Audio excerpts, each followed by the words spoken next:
Bonjour à toutes, bonjour à tous, bienvenue sur Tu joues ou quoi pour cette nouvelle vidéo. Aujourd'hui on va découvrir un petit jeu de deck building qui s'appelle Alfing. Alfing, c'est un jeu dans lequel vous allez incarner des vikings qui vont vouloir prendre la place du roi qui se meurt, et donc vous allez devoir traverser toute une épopée comme ça pour arriver au Alfing pour être couronné roi du Nord. Et ben on découvre ça tout de suite, juste après le petit générique. À tout de suite. Alors non, c'est un jeu, pardon, de Flavien Champenois et illustré par Patrick Fontaine, et c'est édité, pardon, chez Studio Twin Games.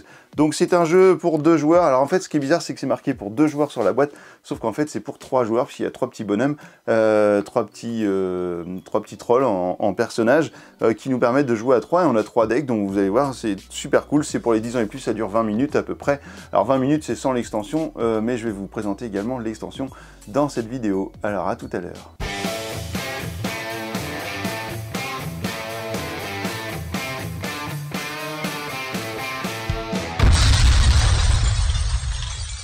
Voici la mise en place pour Alfing. Alors ici, vous allez avoir l'épopée. Donc l'épopée, ce sont des cartes qui vont être tirées au hasard afin de former un trajet, on va dire une espèce de une épopée que les joueurs vont devoir parcourir en partant toujours du même point, c'est-à-dire cette carte ne changera jamais, il s'agit de Kattegat. Alors toutes les cartes sont recto verso, donc vous aurez des difficultés plus ou moins élevées pour remplir les objectifs suivant le côté. Et Kattegat a une particularité, c'est que vous voyez une petite icône verte ici qui vous indiquera que vous ne pourrez pas être attaqué le temps que vous êtes dans Kattegat. Donc on y reviendra tout à l'heure, mais en tout cas vous êtes protégé le temps que vous êtes à Kattegat.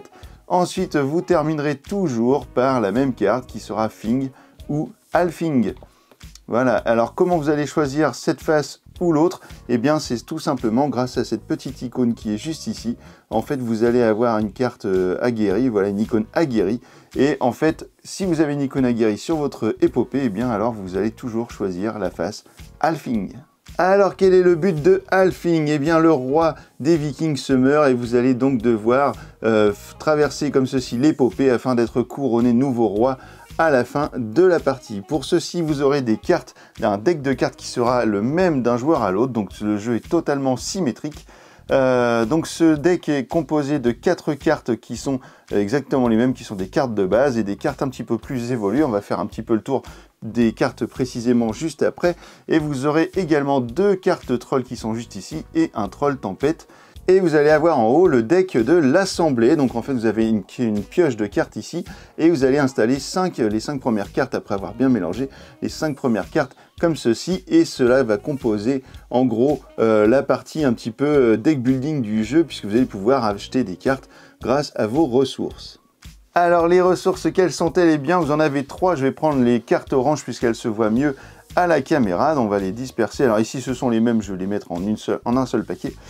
Vous avez les pépites d'or qui seront représentées par ces petites pépites. Vous aurez les ossements représentés juste ici en bas, et au milieu vous aurez le bois qui sera la 3e ressource. Le deck de l'assemblée aura toujours une valeur de pépites d'or juste en haut à droite. Et bien c'est cette pépite d'or, cette valeur qu'il va falloir essayer d'obtenir grâce à votre deck de cartes pour pouvoir acheter des cartes. Donc lorsque vous démarrez la partie, vous allez toujours prendre 4 cartes en main, ce qui va vous composer votre main. Donc imaginons que j'ai en première main ces 4 cartes là qui sont juste ici, celles-ci je vais vous les expliquer juste après. Et bien cela veut dire qu'en fait je n'aurai comme unique ressource des pièces, des pépites d'or. Donc qu'est-ce que je vais pouvoir faire avec? Eh bien je vais pouvoir utiliser une carte par exemple pour acheter une carte de la même valeur, ou une carte de valeur en dessous. Donc par exemple ici avec un 2 je vais pouvoir acheter cette carte par exemple qui est une carte de valeur 2 pépites. On va la remplacer immédiatement, et ces 2 cartes là vont être défaussées. Ensuite je peux utiliser à nouveau une carte pépite. En fait le temps que j'ai des cartes en main que je peux utiliser lors de ma phase de joueur, eh bien je vais pouvoir tout dépenser comme dans la plupart des decks building. Donc ici je vais avoir 2 pépites, et bien je vais pouvoir très bien acheter une carte avec une valeur de 1 pépite, mais même s'il y avait plusieurs cartes de valeur 1, eh bien je ne pourrais en prendre qu'une, le jeu ne rend pas la monnaie, je ne peux acheter qu'une seule carte.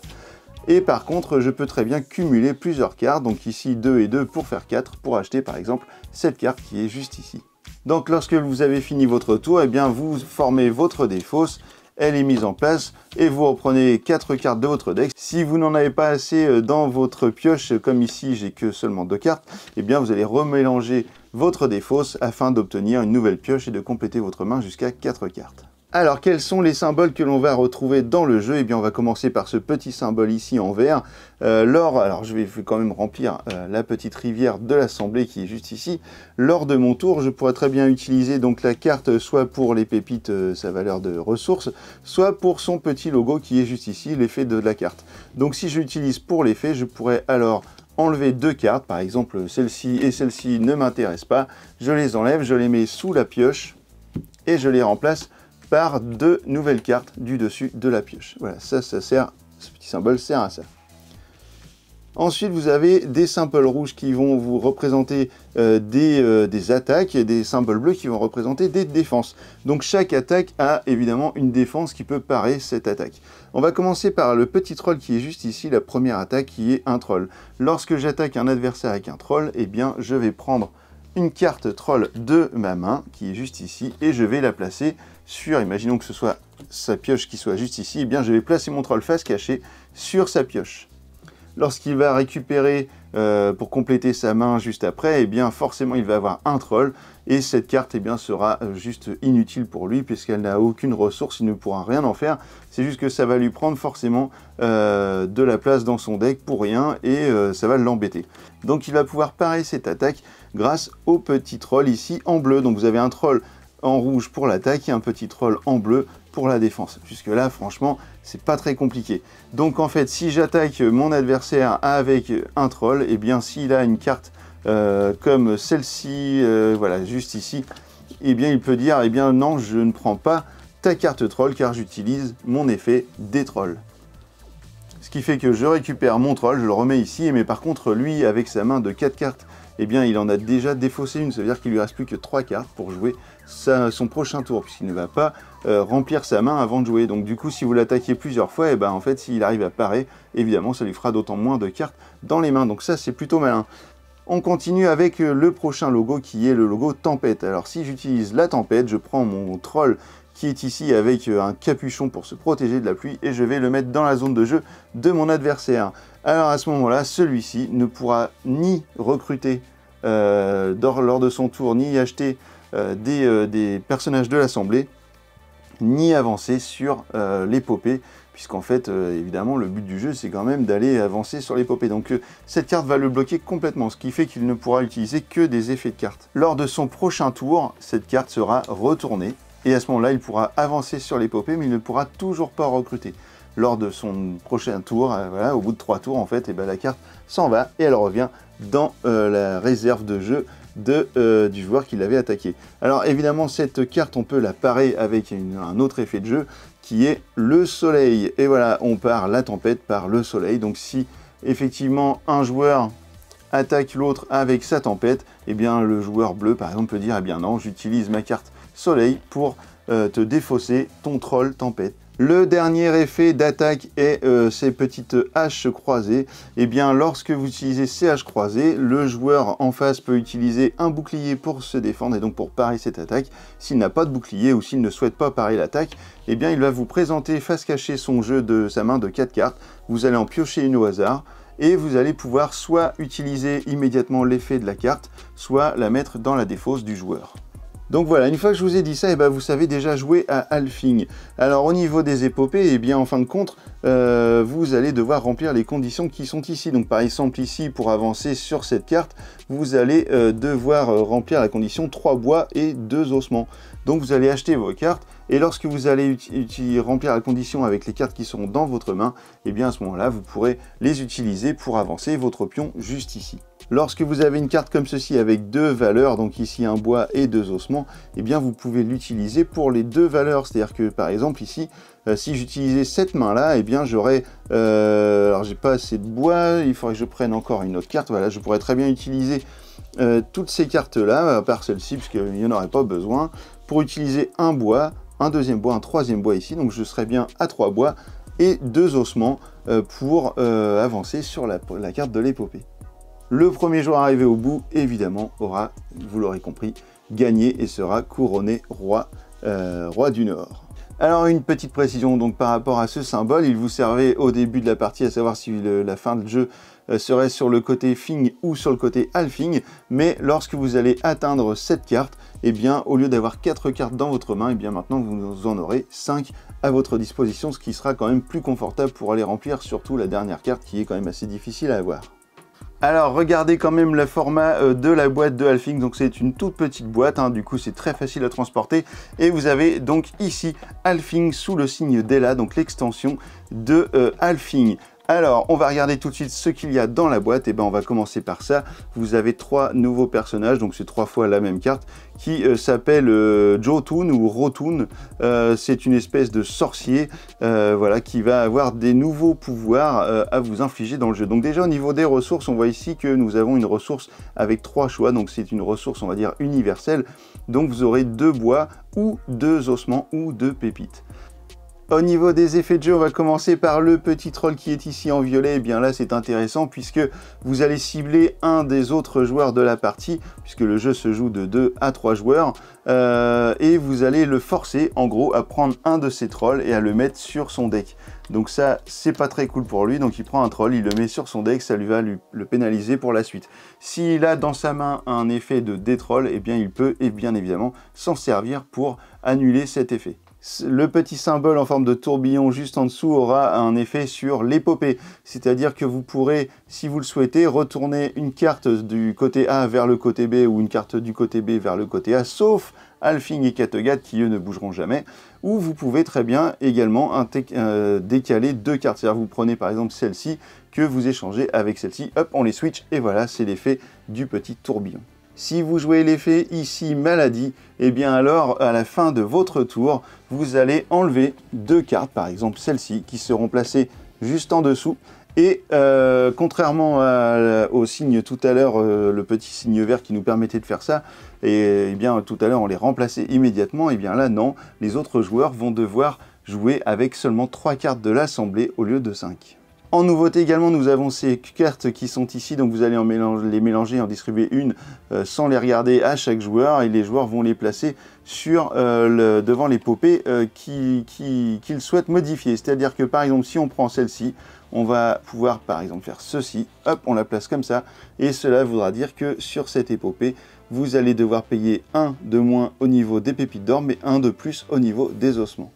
Vous allez donc avoir une multitude de symboles encore à retrouver dans la règle du jeu. Donc les symboles seront pour quelques-uns identiques à ceux de cartes, mais vu qu'ils sont adaptés aux épopées, il va falloir bien lire quand même pour retrouver à quoi correspondent tous les symboles. Je ne vais pas vous les détailler tous parce que sinon on n'est pas couché.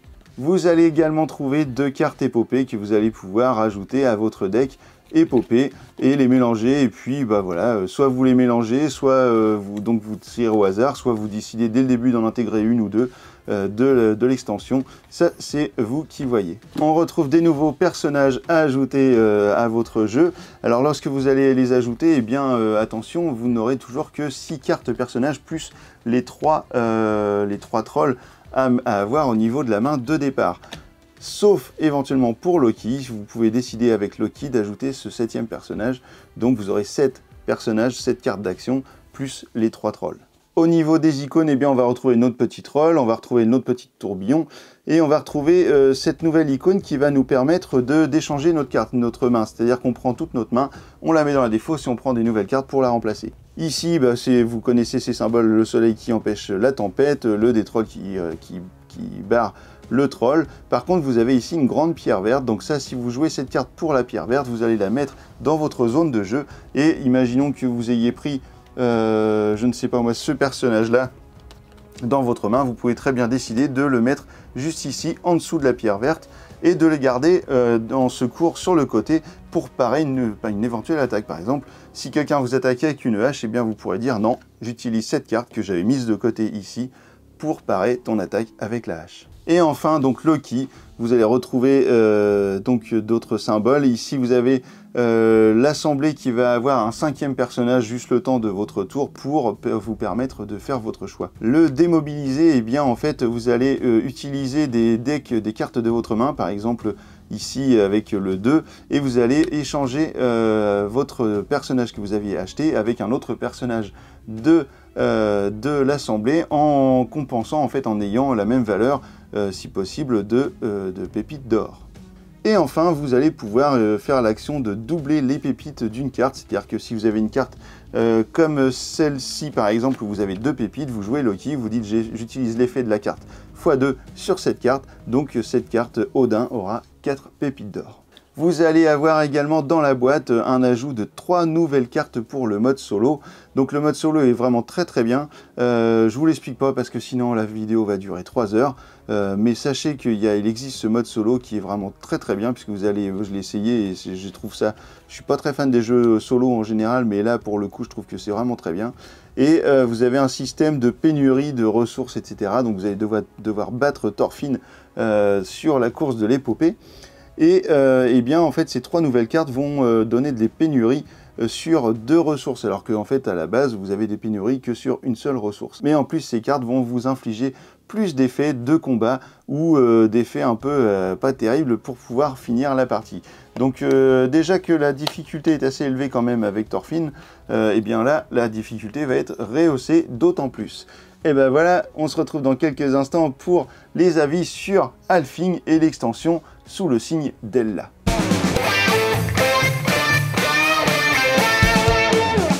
Et ben voilà, maintenant vous savez tout sur Alfing, alors tout ou presque, hein, parce que je vous ai pas détaillé toutes les icônes, mais du coup je vais y revenir quand même sur l'histoire des icônes.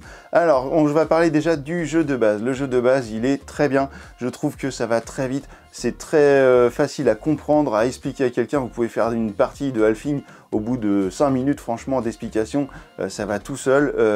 Même si des gens qui ne sont pas habitués au jeu de deck building, tout va bien. Vous allez pouvoir très vite jouer parce qu'il n'y a pas beaucoup d'icônes. En gros, il y a 3 attaques, 3 manières de parer ces attaques. Donc franchement, c'est vraiment pas compliqué. Et puis l'histoire de l'épopée, c'est très intéressant. Moi, j'aime bien. Les illustrations sont très chouettes. Voilà, c'est ça. Franchement, ce jeu-là, les explications sont claires dans la règle, il n'y a pas de problème, et du coup, bah voilà, ça marche tout seul. Je trouve, au niveau de la boîte de base, il n'y a aucun souci. En plus, c'est pas cher, on est à moins de 20 €, je crois qu'on est à 17 €, il me semble, pour cette boîte de Alfing. Donc c'est vraiment une bonne pioche si vous voulez un jeu, un petit deck building sympa, pas trop long, que vous pouvez emmener partout en soirée ou en vacances. Bah vraiment, ça prend pas de place, vous voyez, par rapport à ma tête, hop, et bah c'est vraiment trop bien. Alfing, c'est un super jeu. Par contre, alors du coup, on va maintenant parler de l'extension. L'extension doit coûter dans les 8 €, je crois, 8 à 10 €. Franchement, il y a énormément de choses pour ce prix-là. Vous avez vu, il y a des nouvelles cartes personnages, il y en a 3. Alors en personnage, il n'y en a pas beaucoup, il n'y en a qu'un x 3. Mais par contre, il est quand même vachement intéressant ce personnage à acquérir parce qu'il a quand même des ressources hyper cool. Et puis on a les petites cartes en plus, etc. qu'on met sur l'épopée. Et puis on a les cartes solo. Et puis voilà, Donc en fait, à un moment donné, le jeu qui est super cool parce qu'il est simple, il est efficace, il est rapide, etc. Et ben en fait, il devient long et presque pénible du fait d'avoir énormément d'icônes qui sont pas toujours explicites pour le coup. Alors tout comme celles du jeu de base sont très explicites, tout comme celles de l'extension ne le sont pas forcément. Et du coup, et ben en fait le jeu perd en simplicité et en envie de jouer. J'ai joué donc au jeu en mode normal, en mode solo. J'ai trouvé ça super cool au niveau de la boîte de base, et bah par contre au niveau de l'extension, bah, j'étais un poil déçu parce que en fait je dirais qu'il y a la moitié du matos qui sert à rien, qui pollue le jeu finalement. Donc dans l'extension, les 3 cartes personnages sont super cool parce que ça vraiment ça apporte, c'est important de les avoir. En plus quand elles sont en jeu, c'est vraiment un bonheur de les choper parce que voilà, au niveau des ressources c'est cool et au niveau des effets de jeu aussi. Par contre les 3 personnages supplémentaires, il y a trop d'icônes. Et du coup, c'est un peu relou quoi. À la limite, la carte Loki, elle est vraiment pas mal. Donc moi, je trouve qu'il faut jouer avec la carte Loki, mais après, on joue avec les cartes de base et c'est bon quoi. À part celle où il y a que 2 icônes, bon. Et puis surtout, il y a un truc qui sert pas à grand chose, c'est les cartes qu'on met de chaque côté de l'épopée. Moi, je trouve que ça ralentit le jeu et du coup, le jeu est plus long. Et puis, ça rajoute de la difficulté. Alors, Pour ceux qui veulent pimenter le jeu en le rendant plus compliqué parce qu'ils sont hyper habitués à y jouer, ils y jouent souvent, etc. Du coup c'est intéressant hein, l'extension, mais par contre pour les joueurs un peu occasionnels qui vont faire une partie de temps en temps du jeu, franchement la boîte de base suffit. Mais maintenant vous vous ferez votre propre avis, c'est vous qui choisissez sous quelle version vous voulez le jeu, en jeu de base, en extension, c'est vous qui voyez. Et puis maintenant, du coup, que vous savez tout sur Alfing, et alors, tu joues quoi?